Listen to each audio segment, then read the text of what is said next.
everyone, today in this video we will discuss how to enable gallery labs on Samsung Galaxy A57. Let's start the video. First of all, go to app library. Here click on gallery app.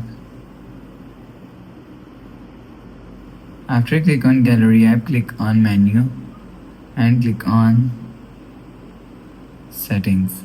Now in gallery settings, scroll down and click on about gallery. After click on about gallery and 7 times click on version number. You will see. After 7 times click on gallery number, you will see labs is enabled. After enable labs, go back to home screen. So that's how you can enable gallery labs on Samsung Galaxy A57. If you like the video, please subscribe. Thanks for watching.